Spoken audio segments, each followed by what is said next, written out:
الحمد لله وكفى وسلام على حبيبه المصطفى أما بعد فأعوذ بالله من الشيطان الرجيم بسم الله الرحمن الرحيم وما الله بغافل عما يعمل الظالمون إنما يؤخرهم ليوم تشخص فيه الأبصار صدق الله مولانا العظيم۔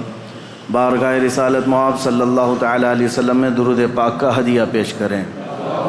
اللہم صلی علی سیدنا و مولانا محمد معدن الجود والکرم وآلہ واصحابہ الکرام وابنہ الکریم وبارک وسلم صلاة دائمتا سرمدا ابدا۔ اردو میں ایک مشہور محاورہ ہے، ایک چھوٹا سا اگرچہ ٹکڑا ہے لیکن بہت معنی خیز ہے۔ لمحے نے خطا کی صدیوں نے سزا پائی۔ کبھی کبھار ایسا ہوتا ہے کہ ایک چھوٹے سے لمحے میں خطا ہو جاتی ہے اور اس کی سزا صدیوں تک رہتی ہے۔ اسی لیے ہمیشہ ایک بات یاد رکھیں کہ ہم سے ہونے والی غلطیوں کا تعلق کس بات سے ہے۔ اپنی ذات سے ہے تو اس کی تلافی ہو سکتی ہے، لیکن کسی اور کی ذات سے ہے پھر یہ دیکھنا ہوگا کہ وہ ذات کون ہے۔ میں یہ بات اس لیے عرض کر رہا ہوں کہ کربلا کے واقعات کے بعد صدیاں گزر گئیں، لیکن اس ظالم حکومت یزید کی حکومت پر اب تک لعنت کی جا رہی ہے اور قیامت تک یہ چلتا رہے گا۔ حالانکہ اگر تاریخ دیکھی جائے تو بہت مختصر سی حکومت کرنے والا ہے شخص، یعنی صرف اس کو 3 سال ملے۔ حضرت امیر معاویہ کے انتقال کے بعد تخت پر بیٹھا اور 3 سال تک حکومت کیا، اس کے بعد بہت سخت بیماری کے عالم میں مر گیا۔ تو یزید کا دور حکومت صرف 3 سال ہے، لیکن ان 3 سالوں کے اندر جو سب سے ہولناک حادثہ پیش آیا ہے وہ کربلا کا ہے۔ اور دوسری بات یہ ہے کہ یزید کربلا میں حاضر بھی نہیں تھا، کربلا میں گیا نہیں ہے، لیکن سارا الزام اس کے سر پر ہے۔ اس کی وجہ یہ ہے کہ اس کی منشا سے ہوا تھا، اس کے حکم پر ہوا تھا۔ اب اس بات کا اندازہ کیجئے کہ ہم سے ہونے والی کوئی بھی غلطی اگر کسی ایسی ذات سے ہے جو اللہ کا محبوب ہے تو پھر یہ غلطی بھلائی نہیں جاتی، قیامت تک یاد رکھی جاتی ہے۔ اللہ والوں کے ساتھ اگر تمہاری کوئی زیادتی ہو گئی تو یہ بھلایا نہیں جائے گا، ہمیشہ تم ملعون کہلائے جاؤ گے۔ اس بات کا ہمیشہ لحاظ رکھا جائے۔ اللہ کے ولیوں سے جو جنگ لیتا ہے، حدیث قدسی میں ہے میرے آقا صلی اللہ تعالیٰ علیہ وسلم کی زبان سے اللہ کریم خود ارشاد فرماتا ہے، من عادی لی ولیا فقد آذنتہ بالحرب، جس نے میرے کسی ولی سے دشمنی مول لی، رب تعالیٰ فرماتا میں اس کو جنگ کا اعلان کرتا ہوں، میرے ساتھ اسے جنگ کا اعلان کرتا ہوں۔ تو اللہ سے جنگ کرنے کا کون یہاں پر کس کی جرأت ہے اور کس کی جسارت ہے؟ تو جو اللہ والوں سے جنگ کر لیتا ہے، دشمنی کر لیتا ہے، گویا کہ وہ رب تعالیٰ سے دشمنی کر رہا ہے اور جنگ کر رہا ہے۔ اس کا خاص خمیازہ دیکھا ہم نے۔ جن لوگوں نے اہل بیت اطہار کے ساتھ دشمنیاں کی ہیں وہ آج تک اللہ تبارک و تعالیٰ کے غضب کا شکار ہیں، آج تک اس کے غضب کا شکار ہیں۔ کسی بھی قوم کے اندر پوری دنیا گھوم کر کے آئیں، یزید کی ذریت کو یا اس کے کاموں کو اچھا کہنے والی کوئی بڑی جماعت آپ کو نہیں ملے گی۔ اکا دکا کوئی ایسا گمراہ شخص ہو، بددین ہو، بدعقیدہ ہو تو اس کی بات الگ، لیکن اتنی 14 صدیوں کے اندر ہزاروں ائمہ اکرام آئے، ہزاروں علماء اعظام آئے، لاکھوں کی تعداد میں صالحین آئے، کسی نے بھی اس کے کاموں کو اچھا کبھی نہیں بتایا۔ ایک وجہ یہ بھی ہے میرے عزیزو، اس نے زندگی میں کبھی کچھ اچھے کام کیے ہوں گے لیکن اس کا فرق نہیں پڑتا، برائی غالب آ جاتی ہے، اور وہ بھی برائی ایسی کہ رسول اللہ صلی اللہ تعالیٰ علیہ وسلم کے نواسے کا اور ان کے خاندان والوں کا اس طرح سے قتل کر دینا کہ جس کو رہتی دنیا تک یاد کیا جاتا ہے۔ اب ان کے بعد حالات کیا ہوئے، جیسا کہ میں نے اعلان کیا تھا 10 مجالس محرم میں کہ ما بعد کربلا کیا ہوا تھا، کربلا کے بعد کے حالات کیا ہیں۔ کربلا کی جنگ ختم ہوتی ہے حضرت امام حسین کی شہادت پر، جب آپ کا سر مبارک الگ کر دیا گیا تو یہ جنگ ختم ہو گئی۔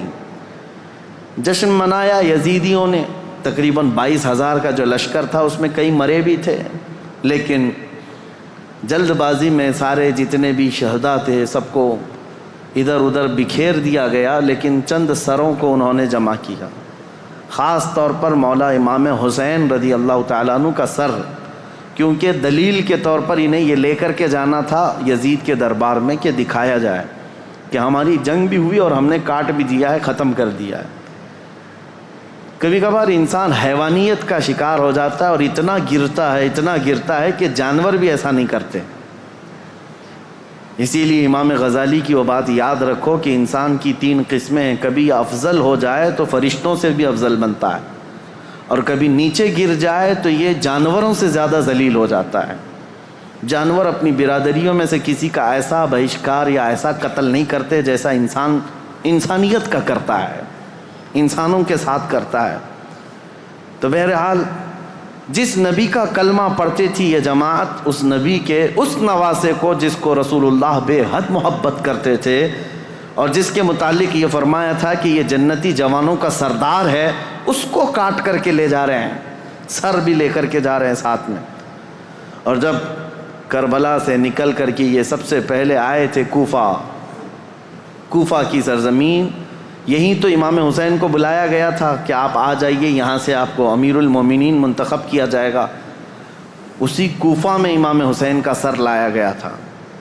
کوفہ والوں پر اہل بیت اطہار کی طرف سے ایک غضب بھی ہے، اور آج دنیا میں دھوکے کے نام سے اگر کوئی چیز جانی جاتی ہے تو کوفہ، کسی کو اگر کہہ دیا جائے کہ کوفی ہے تو ایک محاورہ ہے، مثل بن گئی ہے کہ دھوکہ دینے والے کو کہتے ہیں، کیونکہ وہ دھوکے میں مشہور ہو گئے ہیں، بہت مشہور ہو گئے۔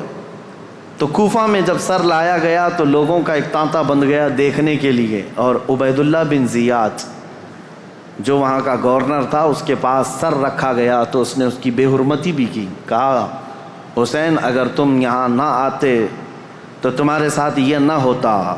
اس وقت مسجد میں ایک بوڑھے صحابی بیٹھے ہوئے تھے، عبید اللہ بن زیاد امام حسین کو کیا کہہ رہا تھا کہ ختم ہو گیا جھوٹا شخص بھی اور جھوٹے کا بیٹا بھی، نعوذ باللہ۔ یہ سیدنا مولا علی کو بھی گالی تھی اور امام حسین کو بھی گالی تھی۔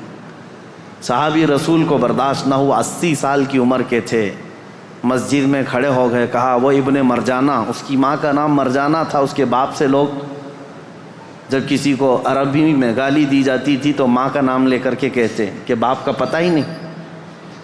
وہ ابن مرجانہ کہ تو جس کے بارے میں کہہ رہا ہے وہ اس روئے زمین میں سب سے اعلیٰ، اس کا باپ سب سے اعلیٰ اور اس کا نانا سب سے اعلیٰ ہے، جس حسین کے بارے میں تو کہہ رہا ہے۔ اور میں گواہی دیتا ہوں اے کوفہ والو، یہ عبید اللہ بن زیاد کذاب ہے، دجال ہے، اور دجال کا بیٹا ہے، کذاب ابن کذاب ہے۔ انہوں نے اپنا حق ادا کیا، بھری محفل میں بھی حق بات کھڑے ہو کر کہہ دینا۔ عبید اللہ بن زیاد نے اس بوڑھے صحابی کو اسی مجلس میں قتل کروا دیا، 80 سال کی عمر کے تھے۔ دیکھیں ہر زمانے میں حق بات کو ایکسیپٹ کرنے والے اور بڑھ چڑھ کر اعلان کرنے والے موجود رہیں گے، بزدل چاہے جتنے بھی بن جائیں، لیکن کوئی نہ کوئی مجلس میں رہے گا، کیونکہ اللہ کا دین ہے اور صبح قیامت تک اللہ حق بولنے والوں کو زندہ رکھے گا۔ پھر اس کے بعد یہ سر امام حسین کا دمشق لایا گیا جو ملک شام کی راجدھانی ہے۔ دمشق میں یزید کا تخت خلافت تھا، وہاں پہلے ہی سے لوگوں میں اعلان ہو گیا تھا کہ کربلا میں جو جنگ ہوئی اس میں لٹا ہوا قافلہ آ رہا ہے، امام حسین کو، ان کے سر کو اور ان کے خاندان کی بیویوں کو اور ان کے بیٹوں کو قیدی بنا کر لایا جا رہا ہے۔ امام زین العابدین امام حسین کے بیٹے جو بیمار تھے کربلا میں، وہ جنگ میں میدان میں نہیں اترے، بیماری کی عالم میں ویسی رہے، اور وہ بھی چل کر کے دمشق پہنچے۔ وہاں پر بتایا گیا ہے دمشق شہر میں تاشے بج رہے تھے، ڈھول بج رہے تھے، باجے بج رہے تھے، امام حسین کا سر آ رہا ہے تو ایک جلوس کی شکل تھی، لوگ اپنی اپنی برآمدوں میں آ کر چھتوں پر کھڑے ہو کر دیکھ رہے تھے کہ یہ جلوس آ رہا ہے۔ اس عجیب حال ہے کہ شاعر نے بہت اچھے انداز میں کہا ہے کہ عجیب امت ہے، قتل کیا شبیر کا وہ بھی نعرے تکبیر کے ساتھ، یعنی ایک طرف اللہ اکبر کہنے والے ہی ہیں اور اسی رب ذوالجلال کے سب سے پیارے محبوب صلی اللہ علیہ وسلم کے نواسے کا قتل کر رہی ہے امت، اور پھر اس کے بعد اس کو گھما بھی رہی ہے۔ جب لایا گیا دمشق تو یہ حالات تھے کہ باجے بج رہے ہیں، ڈھول بج رہے ہیں، تاشے بج رہے ہیں، اور یزید کے دربار میں یہ لٹا ہوا قافلہ جب پہنچا تو یزید نے مگرمچھ کے آنسو بہائے اور کہا حسین اگر تم بغاوت نہ کرتے تو یہ حالات نہ ہوتے، اور اگر میرے سامنے آ جاتے تو میں قتل کا حکم نہیں دیتا۔ یہ سب حالات لکھے ہوئے ہیں، لیکن میرے عزیزو ایک بات ہے میں یہاں پر کلیئر کر دیتا ہوں، بعض ایسے لوگ ہیں جو تحقیقات کی بنیاد پر یہ کہتے ہیں کہ یزید تو افسوس کر رہا تھا امام حسین کے قتل پر، وہ راضی نہیں تھا۔ ہم کہتے ہیں یہ قتل ہو جانے کے بعد آنسو بہانا اور راضی نہ ہونے کا ڈھونگ کرنا یہ بات الگ ہے۔ اگر یزید حقیقت میں راضی نہیں تھا تو امام حسین کے قتل کے سلسلے میں جتنے کوفہ میں گئے تھے ان کو پکڑ کر سزا بھی تو دے سکتا تھا، لیکن سزا کسی کو نہیں دی گئی۔ اس کا کیا مطلب ہے؟ ایک طرف تم رو کر کے لوگوں کو بتا رہے ہو کہ میں اس سے راضی نہیں تھا، اگر تم راضی نہیں تھے تو عبید اللہ بن زیاد، عمرو بن سعد، شمر، خولی، یہ جن لوگوں نے مولا حسین کے ساتھ ظلم کیا اور ان کے بچوں کو مارا ہے، یزید بھرے دربار میں بلا کر کہتا کہ انہوں نے میری رضا کے خلاف کام کیا ہے، رسول اللہ کے بیٹے کا قتل کیا، لہٰذا ان کا قتل ہوگا، کہیں تاریخ میں نہیں ملتا ہے۔ تو لہٰذا یہ ڈھونگ رچانا یہ ایسا ہی ہے میرے عزیزو کہ صرف اتنا بیان دے دینا کہ ہمیں کھیت ہے، ہمیں افسوس ہے، یہ تو پولیٹیشین جیسے آج بھی کرتے ہیں، سیاسی لوگ، قتل ہو جائے پورا کا پورا گاؤں جل جائے، اس کے بعد تم ایک اسٹیٹمنٹ دے دو کہ ہمیں کھیت ہے، ہمیں افسوس ہے اس بات کا، تو کیا اتنا کہہ دینے سے ساری چیزیں ختم ہو جائیں گی؟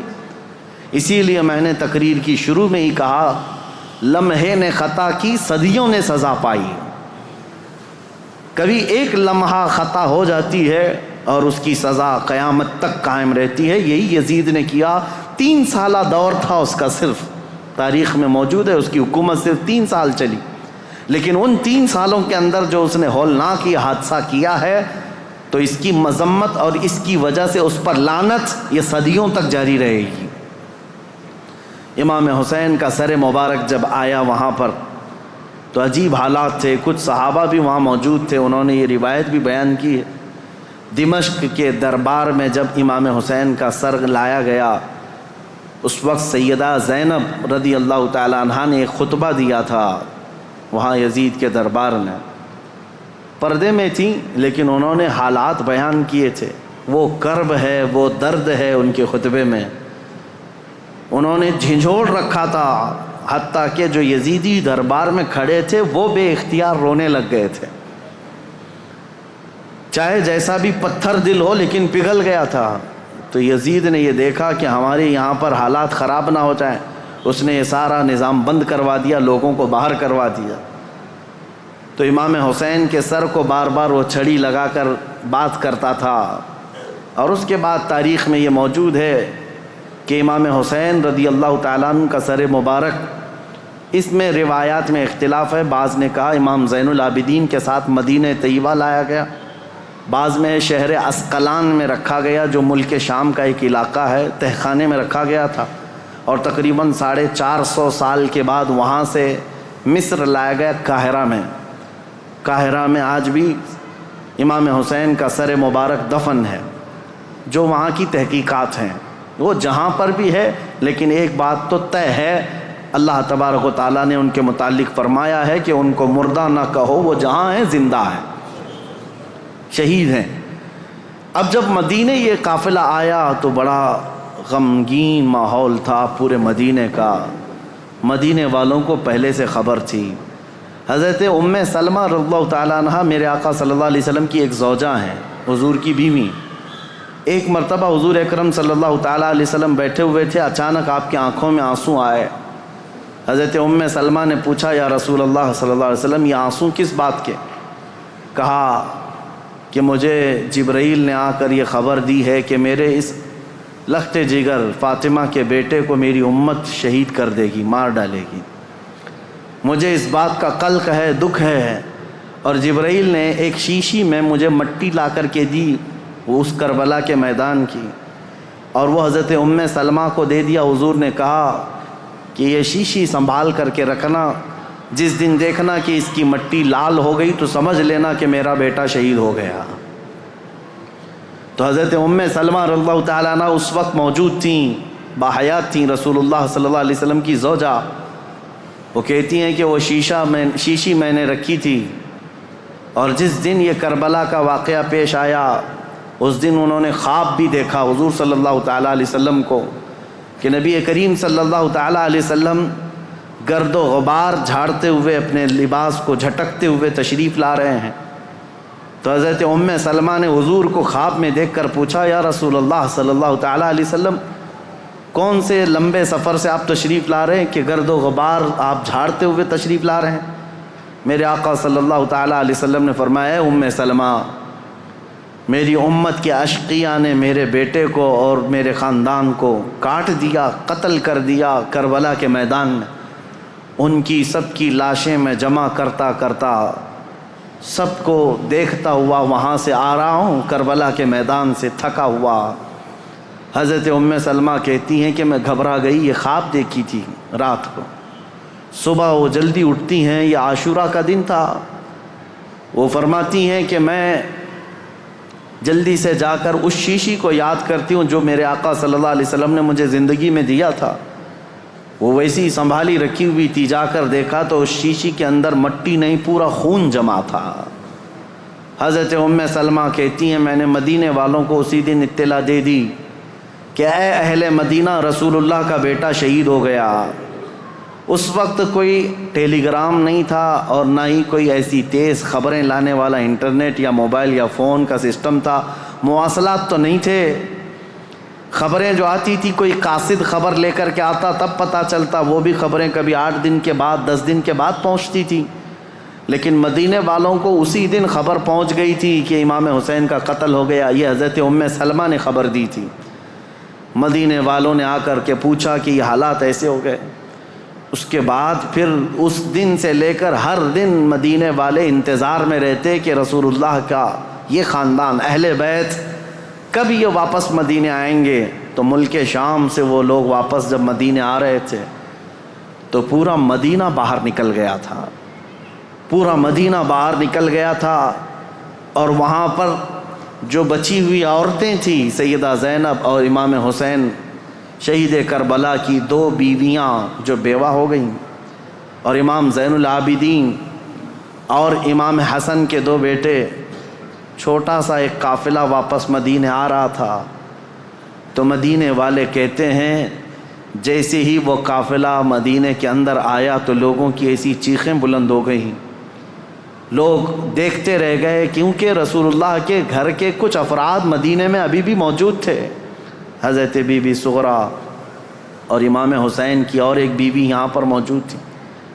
سب انتظار کرتے رہ گئے، اور جیسے ہی یہ لٹا ہوا قافلہ آیا تو مدینے والے کہتے ہیں ایک وہ دن تھا جب رسول پاک صلی اللہ تعالیٰ علیہ وسلم کی وفات ہوئی، اس دن مدینہ سب سے زیادہ رویا تھا، اور دوسرا یہ دن تھا جب امام حسین کا قافلہ، لٹا ہوا قافلہ مدینے میں داخل ہوا تھا تو مدینہ سب سے زیادہ رویا تھا۔ امام زین العابدین بیمار سجاد جیسے ہی مدینے میں داخل ہوئے سیدھے روضہ رسول پر حاضر ہوئے، اپنے اس قافلے کو لے کر روضہ رسول پر حاضر ہوئے۔ لوگ دھاڑے مار مار کر روتے تھے۔ امام زین العابدین کربلا کی پوری داستان رسول اللہ کو سنا رہے تھے، کھڑے ہو کر کہہ رہے تھے یا اللہ کے رسول، نبی محترم، نبی محتشم، آپ کے اس لاڈلے نواسے کو جو آپ کے کندھوں پر بیٹھ کر سواری کرتا تھا، آپ کا وہ لاڈلا نواسا جو آپ سجدے میں جائیں تو پیٹھ پر سوار ہو جاتا تھا، اس لاڈلے نواسے کو اشقیاء کی جماعت نے بغیر پانی دیے، بغیر کھانا دیے ذبح کر دیا۔ یا اللہ کے رسول، ہم نے اپنی آنکھوں سے دیکھا ہے آپ کے اہل بیت اطہار میں سے 6 ماہ کے علی اصغر کو بھی انہوں نے تیروں سے چھلنی کر دیا۔ آپ کے گھر کے ہر جوان بچے کو گھوڑوں پر سے دوڑا کر کے ان کی لاشوں کی بے حرمتی کر دی۔ جب امام زین العابدین رو رو کر کے یہ بیان کرتے تو مدینہ، جتنے لوگ تھے مدینے کے وہاں موجود، سب چیخیں بلند ہو گئی۔ کئی لوگ تو وہاں غش کھا کر گر گئے تھے اس غم کی داستان پر۔ اس کے بعد امام زین العابدین جب تک زندہ رہے، کبھی ان کو کسی نے ہنستے ہوئے نہیں دیکھا، کبھی مسکراتے ہوئے نہیں دیکھا۔ بعض روایتیں بتاتی ہیں کہ امام زین العابدین رضی اللہ تعالیٰ عنہ کو لوگ ہنسانے کی کوشش کرتے ہیں، کہتے کہ وہ حالات ہو گئے ختم، اب تو آپ معمول کے حالات پر آ جائیں۔ آپ یہی فرماتے کہ جس کے سامنے اس کے گھر کے سارے افراد کو 3 دن کی پیاس اور بھوک کے بعد ٹکڑے ٹکڑے کر دیے گئے ہوں، اور تم اس شخص سے ہنسنے کی امید رکھتے ہو، اس سے مسکرانے کی امید رکھتے ہو۔ امام زین العابدین کو کبھی کسی نے مسکراتے نہیں دیکھا۔ کبھی وہ کسی قصاب کی دکان کے پاس سے گزرتے تو روتے کھڑے ہو جاتے ہیں۔ قصاب دکانوں پر جیسی امام زین العابدین آتے، گوشت پر چادر اڑا دیتے تھے، اور لوگ یہ کہتے کہ وہ کچا گوشت دیکھتے ہیں تو رو پڑتے ہیں کہ میرے گھر کے خاندان کے سارے افراد کا گوشت اسی طرح سے بکھرا ہوا تھا۔ وہ کسی ذبح کرتے ہوئے جانور کو دیکھتے تو رو پڑتے تھے، ان کی آنکھوں سے آنسو نکل آتے، اور یہی کہتے کہ لوگ تو جانوروں کو پانی پلا کر ذبح کرتے ہیں، میرے باپ کو لوگوں نے 3 دن کی پیاس کے بعد ذبح کیا تھا۔ تو ان کے غم کے برابر تو میں سمجھتا ہوں دنیا کا غم ہی نہیں ہے امام زین العابدین کا۔ لیکن میرے عزیزو، قرآن کی یہ آیت بالکل برحق ہے۔ میرا مولا فرماتا ہے وَمَا اللَّهُ بِغَافِلٍ عَمَّا يَعْمَلُ الظَّالِمُونَ، اللہ ظالموں کے کام سے غافل نہیں ہے، بے خبر نہیں ہے۔ ہر ظالم اپنے انجام کو پہنچے گا ضرور۔ حالات کروٹ لیتے ہیں۔ یزید کا دور حکومت ختم ہو گیا، اس کے بعد یزید کا بیٹا معاویہ تخت نشین ہوا۔ 6 مہینے صرف خلافت چلی، اس کے بعد یہ خاندان کی وراثت ہی ختم ہو گئی۔ معاویہ کے بعد، یعنی یزید کا بیٹا جو معاویہ تھا، اس کے بعد پھر اس خاندان میں خلافت ہی ختم ہو گئی۔ مروان کی حکومت چلی، مروان کے بیٹوں کی حکومت چلی، لیکن اس اثنا میں ایک شخص مختار ثقفی نام سے کوفہ کی سرزمین سے ابھرتا ہوا ایک نوجوان نکلا۔ وہ اہل بیت کا جانثار تھا، محب تھا، چاہنے والا تھا۔ وہ کوفہ کی ساری طاقت و قوت کو اس نے جمع کر لیا، اور اسی دن سے اس نے طے کیا کہ رسول اللہ کے خاندان کے ساتھ جو ہوا ہے میں اس کا بدلہ لے کر کے رہوں گا، میں کفارہ ادا کروں گا۔ تھا تو کوفہ کا رہنے والا، اور اس نے اپنی پوری مجتمع طاقت کو لے کر وہاں کی سارے لوگوں کو جمع کر لیا۔ اس کے بعد پھر ایک بعد دیگرے لوگوں کو ڈھونڈنا شروع کیا، اور جو تاریخ ہے میرے عزیزو، اس نے پیچھا کیا سب سے پہلے اس شمر کا جس نے امام حسین کی گردن الگ کی تھی۔ اور ایک لمبا واقعہ ہے، میں مختصراً یہ بتاتا ہوں۔ وہ شمر چھپتا چھپاتا کوفہ چھوڑ دیا، جا کر کے ایک کھیتی میں رہنے لگا، اور اس کے بعد پھر وہاں سے بھی چھپ کر کے کسی کسان کے ساتھ رہتا تھا۔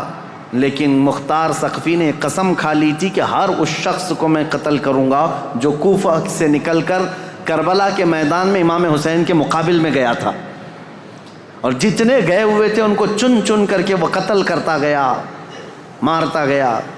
اور اس کے بعد پھر شمر مل گیا، اس کو اس نے اتنی بری طرح سے قتل کیا کہ اس کے ٹکڑے بکھیر دیے، اور اس کے بعد کتوں کو کے سامنے اس کے ٹکڑوں کو ڈال دیا جو امام حسین کا قاتل تھا۔